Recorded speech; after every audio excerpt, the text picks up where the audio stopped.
اگر ہم آپ سے پوچھیں کہ دنیا کا سب سے امیر انسان کون ہے تو یقیناً آپ کے دماغ میں جیف بیزوس، ایلون مسک یا امبانی اڈانی کا نام ہی آئے گا۔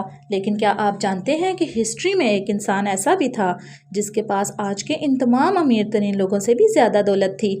اگر دنیا کے تمام دولت مند لوگوں کی دولت کو اکٹھا کر کے ایک جگہ رکھ دیا جائے تو بھی اس انسان کے پاس ان سب سے زیادہ دولت تھی۔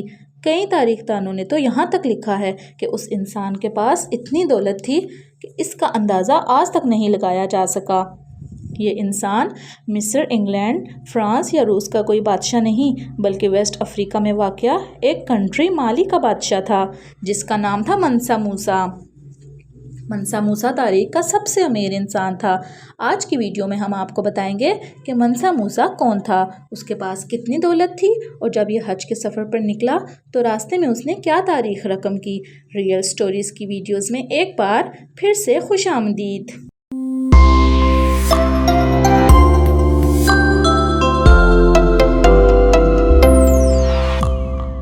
ناظرین، منسا موسیٰ ہسٹری میں سب سے کم جانا جانے والا ایک بادشاہ ہو سکتا ہے لیکن وہ تاریخ کا سب سے امیر انسان تھا۔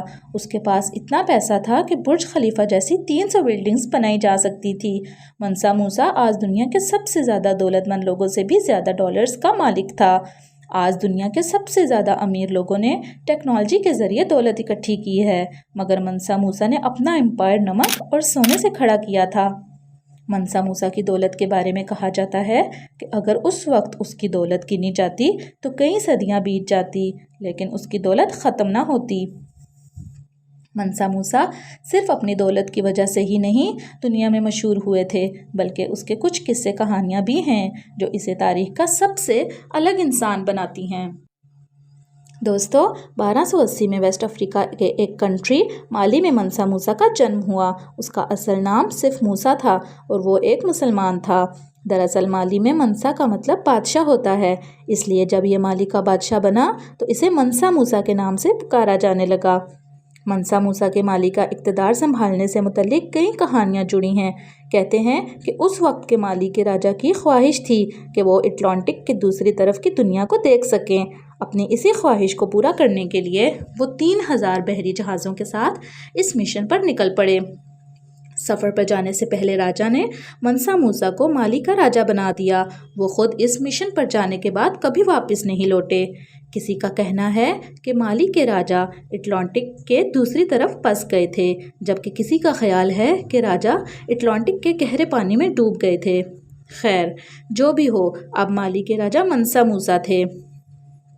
اس وقت مالی کے پاس 4 بڑے نیچرل ریسورسز تھے، پہلا سونا، دوسرا نمک، تیسرا کولا فروٹ اور چوتھا ہاتھی کے دانت۔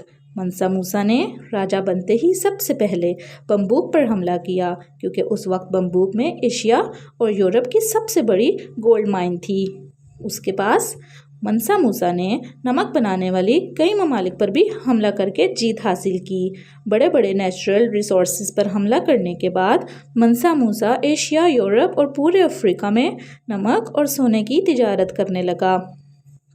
منسا موسیٰ کی تجارت میں 3 قسم کے لوگ ہوتے تھے۔ پہلے وہ جو زمین سے نیچرل ریسورسز نکالتے تھے، دوسرے وہ جو ان ریسورسز کو خریدتے تھے اور تیسرے وہ جو ان نیچرل ریسورسز کو آگے پوری دنیا میں پہنچاتے تھے۔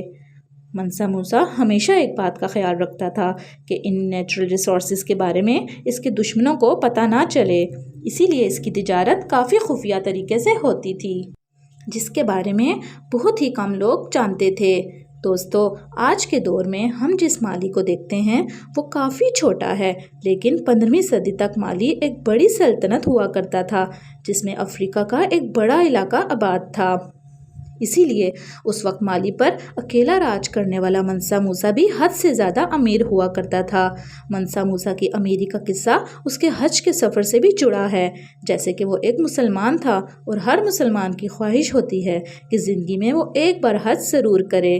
منسا موسیٰ کے دل میں بھی حج کی خواہش پیدا ہوئی اور 1324 میں وہ اپنے قافلے کے ساتھ حج کے سفر پر نکل پڑا، لیکن اس کے قافلے میں 1000 یا 2000 لوگ نہیں بلکہ پورے 60,000 لوگ تھے۔ اس قافلے میں 12,000 تو صرف اس کے غلام تھے جو منسا موسیٰ کا سونا اٹھائے چل رہے تھے۔ اس سونے کا وزن 21,000 کلو سے بھی زیادہ تھا، جس کی قیمت آج کئی 100 ارب بنتی ہے۔ اس کے علاوہ منسا موسیٰ کے قافلے میں 100 ہاتھی اور 80 اونٹ بھی شامل تھے، اور ہر ایک ہاتھی اور اونٹ پر 136 کلو سونا لدا ہوا تھا۔ منسا موسیٰ یہ سارا سونا اپنے ساتھ غریب لوگوں میں بانٹنے کے لیے لے جا رہا تھا۔ راستے میں اسے جو بھی غریب نظر آتا اسے دونوں ہاتھوں بھر کر سونا بانٹ دیتا۔ اس وقت منسا موسیٰ نے راستے میں 20,000 سونے کی اینٹیں بھی بانٹی۔ اسی طرح منسا موسیٰ کا یہ قافلہ راستے میں جہاں کہیں بھی رکا اس نے وہاں مسجد بنوائی۔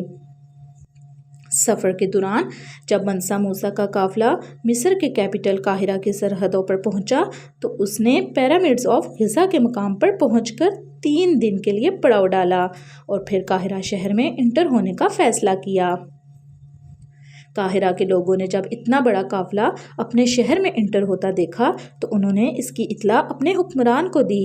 اس وقت قاہرہ کے شہر پورے مصر پر حکمرانی کرنے والے شخص کا نام الملک النصیر تھا۔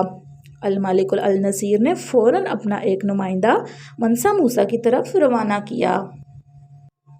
وہ نمائندہ منسا موسیٰ سے کہنے لگا کہ مصر کے بادشاہ آپ سے ملاقات کے خواہش مند ہیں، لیکن منسا موسیٰ نے یہ کہتے ہوئے انکار کر دیا کہ میں حج کے ارادے سے سفر پر نکلا ہوں، کسی سے ملاقات کے ارادے سے نہیں۔ منسا موسیٰ کو جب قاہرہ کے لوگوں میں غریبی نظر آئی تو اس نے ان لوگوں میں اتنا سونا بانٹا کہ وہ راتوں رات دنیا کے امیر انسان بن گئے، مگر دوسری طرف اس کے اتنا زیادہ سونا بانٹنے سے پورے مصر کے حالات بھی کافی زیادہ بگڑ گئے اور مہنگائی آسمان کو چھونے لگی۔ مصر کے حالات بہتر کرنے کے لیے منسا موسیٰ کو سفر سے واپسی پر اپنا بانٹا ہوا سونا کئی تاجروں سے ہائی انٹرسٹ ریٹ پر واپس بھی لینا پڑا۔ منسا موسیٰ تاریخ کا وہ پہلا انسان تھا جس نے اکیلے اپنے دم پر سونے کی قیمت کو کنٹرول کیا تھا۔ منسا موسیٰ نے اپنی زندگی میں مالی میں کئی بڑی مسجدیں اور تعلیمی ادارے بھی بنوائے۔ اس کے دور میں 200 کلو سونے سے بنائی گئی ڈیجن گریبر ماسک آج بھی مالی میں موجود ہے۔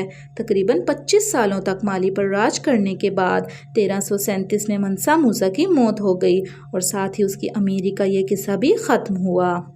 ویڈیو انفارمیٹیو لگی ہو تو لائک، شیئر اور چینل کو سبسکرائب کرنا مت بھولیے گا تاکہ آنے والی ویڈیوز سے بھی آپ کے نالج میں اضافہ ہوتا رہے۔ اللہ حافظ۔